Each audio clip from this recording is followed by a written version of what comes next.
మోడీ సభ grand success. Telangana కమలం పార్టీలో కొత్త జోష్ నింపిందా? కేవలం ఒక పొలిటికల్ పర్యటనలా కాకుండా రాబోయే ఎన్నికలకు శంఖారావంలా కనిపించిందా? ప్రధాని సభ కాషాయ శ్రేణులకు కొత్త టార్గెట్ ఫిక్స్ చేసిందా? అబ్ కీ బార్ తెలంగాణ నినాదంతో కమలం పార్టీ మిషన్ స్టార్ట్ చేసేసిందా? గ్రేటర్ ఎన్నికలే ఇప్పుడు బీజేపీ ఫస్ట్ టార్గెట్టా? మోడీ ఇచ్చిన హింట్తో బెంగాల్ మోడల్ రాజకీయాలకు తెలంగాణ బీజేపీ సిద్ధమవుతోందా? అసలు మోడీ టూర్ తర్వాత తెలంగాణ రాజకీయాల్లో మారబోయేదేంటి? సభతో వచ్చిన జోష్ను తెలంగాణ బీజేపీ ఒడిసి పట్టుకుంటుందా లేదా? What is OTR?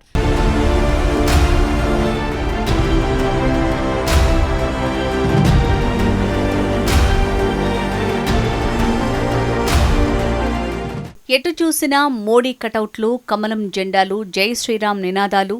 Secunderabad parade ground అయితే రాజకీయ కురుక్షేత్రంలా మారిపోయింది. మూడోసారి ప్రధానిగా బాధ్యతలు చేపట్టిన తర్వాత, అలాగే 3 రాష్ట్రాల గెలుపు జోష్తో తొలిసారి తెలంగాణకు వచ్చిన నరేంద్ర మోడీకి బీజేపీ శ్రేణులు బ్రహ్మరథం పలికారు. కేవలం అభివృద్ధి కార్యక్రమాలకే పరిమితం కాకుండా ఈ పర్యటన మొత్తం రాజకీయ హీట్ పెంచేసింది. 3 రాష్ట్రాల ఎన్నికల విజయంతో ఇప్పటికే ఫుల్ జోష్లో ఉన్న కమలం పార్టీ ఇప్పుడు తెలంగాణపై ఫోకస్ పెట్టిందనే సంకేతాలు స్పష్టంగా కనిపించాయి. తెలంగాణలో వచ్చే ప్రభుత్వం బీజేపీదే అంటూ మోడీ చేసిన కమెంట్స్ కార్యకర్తల్లో ఫుల్ జోష్ నింపేశాయి. పరేడ్ గ్రౌండ్ మొత్తం అబ్ కీ బార్ తెలంగాణ నినాదాలతో మార్మోగిపోయింది. కార్యకర్తల ఉత్సాహాన్ని చూసిన మోడీ కూడా తెలంగాణలో బీజేపీకి మంచి భవిష్యత్తు ఉందనే ధీమాతో కనిపించారు. తెలంగాణలో గెలుపు దిశగా అడుగులు వేయాలనే స్పష్టమైన, బలమైన రాజకీయ సందేశం ఇచ్చినట్టయిందని రాజకీయ వర్గాల అభిప్రాయం.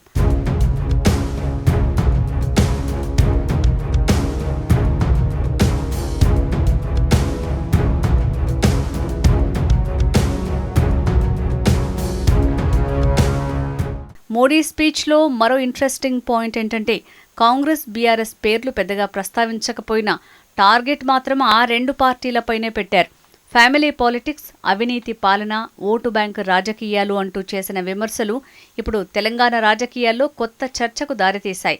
అదే సమయంలో కాంగ్రెస్ ప్రభుత్వాలు కర్ణాటక, హిమాచల్ ప్రదేశ్, కేరళ ప్రజల్ని మోసం చేసినట్టే తెలంగాణ ప్రజలకిచ్చిన హామీలు నెరవేర్చలేదని తీవ్రస్థాయిలో మోడీ విరుచుకుపడ్డారు. బీజేపీనే ప్రత్యామ్నాయమన్న మోడీ మాట క్యాడర్లో కొత్త ఆత్మవిశ్వాసం నింపిందంటున్నారు రాజకీయ విశ్లేషకులు.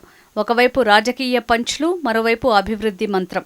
ఈ రెండింటినీ బ్యాలెన్స్ చేస్తూ మోడీ తన స్పీచ్ని డిజైన్ చేసి తెలంగాణ ప్రజలను ఆకర్షించే ప్రయత్నంలో ఫుల్ సక్సెస్ అయ్యారని రాజకీయ వర్గాల్లో జోరుగా చర్చ నడుస్తోంది.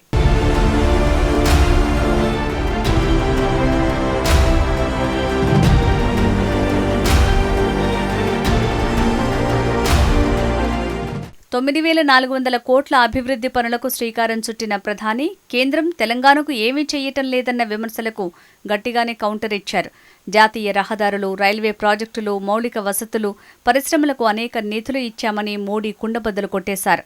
తెలంగాణ అభివృద్ధిలో కేంద్రం వాటా ఎంత ఉందో ప్రజలకు చూపించడమే మోడీ టూర్ అసలు లక్ష్యమని బీజేపీ నేతలు చెప్తున్నారు. ఇక మరోవైపు పార్టీ అంతర్గత వ్యవహారాలపైన మోడీ స్పష్టమైన సందేశం ఇచ్చినట్టే కనిపిస్తోంది. అందరూ కలిసి పనిచేయాలి, క్షేత్రస్థాయిలో పార్టీ బలపడాలి, క్యాడర్తో కనెక్ట్ కావాలి. ఇలా పరోక్షంగా రాష్ట్ర నాయకత్వానికి క్లియర్ డైరెక్షన్ ఇచ్చినట్టుగా పార్టీ వర్గాల్లో చర్చ జరుగుతోంది.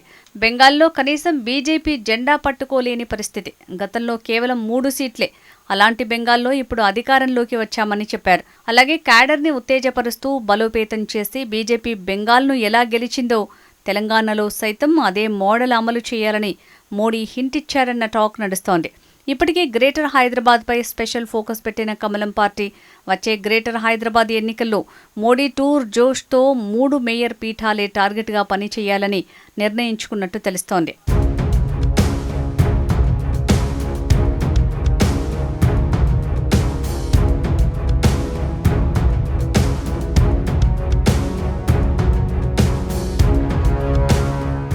నేతల ఐక్యతారాగం, సమన్వయం, సమిష్టి కృషితోనే పరేడ్ మైదానానికి 1,00,000 మందికి పైగా కార్యకర్తలు తరలివచ్చారని పార్టీ వర్గాల్లో చర్చ జరుగుతోంది. కార్యకర్తల ఉత్సాహాన్ని చూసి ప్రధాని స్వయంగా మంత్రముగ్ధులయ్యారు. ఈ భారీ బహిరంగ సభ గ్రాండ్ సక్సెస్ కావడంతో బీజేపీ రాష్ట్ర అధ్యక్షుడు రామచంద్రరావుకి ప్రధాని కార్యాలయం నుంచి ప్రత్యేక అభినందనలు అందాయి. క్షేత్రస్థాయి నుంచి రాష్ట్ర నాయకత్వం వరకు సమన్వయంతో పనిచేయటం వల్లే ఈ విజయం సాధ్యమైందని మోడీ కితాబిచ్చారట. ఈ గుర్తింపు రాష్ట్ర నాయకత్వంలో కొత్త ఉత్తేజాన్ని నింపింది అనటంలో ఎలాంటి అతిశయోక్తి లేదు.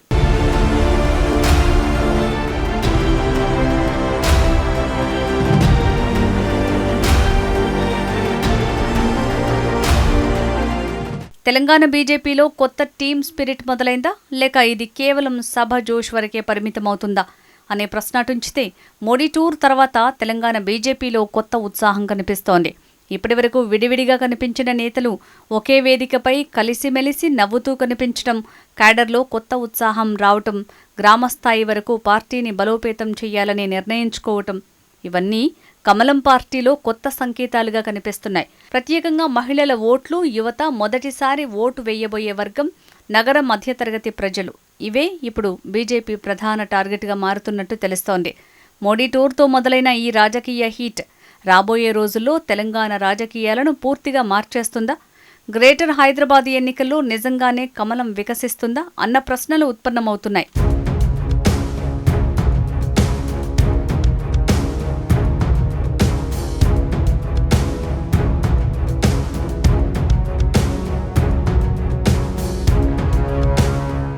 ఏదేమైనప్పటికీ మోడీ టూర్ కేవలం ఒక పర్యటనలా కాకుండా రాబోయే ఎన్నికలకు శంఖారావంలా కనిపించింది. అభివృద్ధి పథకాలు, రాజకీయ విమర్శలు, కార్యకర్తలకు దిశానిర్దేశం, ఈ 3 అంశాల కలయికతో తెలంగాణలో బీజేపీ తన రాజకీయ దూకుడును ప్రదర్శించింది. మోడీ నింపిన ఈ జోష్ని ఓట్లు, సీట్లుగా మలుచుకోవటంలో రాష్ట్ర బీజేపీ ఏ మేరకు సక్సెస్ అవుతుందో చూడాలి మరి.